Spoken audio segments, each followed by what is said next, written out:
பொதுவாகவே பூசம் நட்சத்திரக்காரங்களுக்கு வாழ்வின் முற்பகுதியை விட பிற்பகுதி செழிப்பா இருக்கும். ரெண்டாவது, இந்த 35 வயசு 40 வயசுக்குள்ள இவங்களுக்கு சுக்கிர தசையும் ஸ்டார்ட் ஆயிரும். இந்த சுக்கிரன் கொடுக்கக்கூடியவரா மட்டும் இருந்துட்டாருன்னா, இன்னைக்கு இருக்கக்கூடிய இளைய தளபதி விஜயா இருக்கட்டும், செலிபிரிட்டிஸ் யாரா இருக்கட்டும், இந்த கடக ராசி அப்படின்னாலே அவங்க செலிபிரிட்டியா மேக்சிமம் இருப்பாங்க. ரெண்டாவது, பேச்சு திறமை அபாரமா இருக்கும். சுக்கிரனும் சந்திரனும் கரெக்டா ஒத்தல் வச்சுட்டாங்க, இவங்க 2 பேரும் சக்திகளை அள்ளி கொடுக்குற அளவுக்கு இருந்தாங்கன்னா, சுக்கிரங்கிறத கலைத்துறை. ஓகே. இந்த சந்திரன் அப்படிங்கிறது மனோகாரகன், ஞானம். அவங்களுக்கு யோசிக்கும் திறன், கற்பனை திறன். இந்த கற்பனை திறன் கலைநயத்தோட கலந்துருச்சுன்னா அதுதான் கவிதை.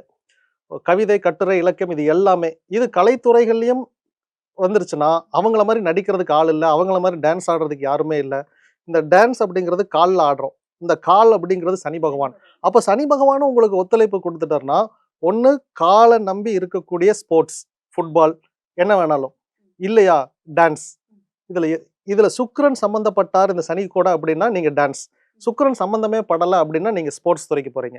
துலாம், மிதுனம் இதுல இந்த சனி பகவான் கனெக்ட் ஆயிட்டாருன்னா நீங்க விளையாட்டுத்துறை தான். அதுல எந்த மாற்றமும் இல்லை. இப்படி இது எல்லாம் சனி பகவானுடைய அருள்.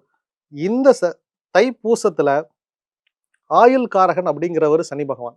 ஸோ இந்த வள்ளலார் ஏன் இந்த தைப்பூசத்தினால தேர்ந்தெடுத்தாருன்னா, இன்னைக்கு ஜோதியானா சொர்க்க வாசல் திறக்குதுன்னு சொல்றோம் இல்லையா, அந்த மாதிரி இன்னைக்கு மரணிக்கிற எல்லாருமே டைரக்டா சொர்க்கத்துக்கு போயிடுவாங்க. அதாவது ஜோதியாகவே மாறிடுவாங்க.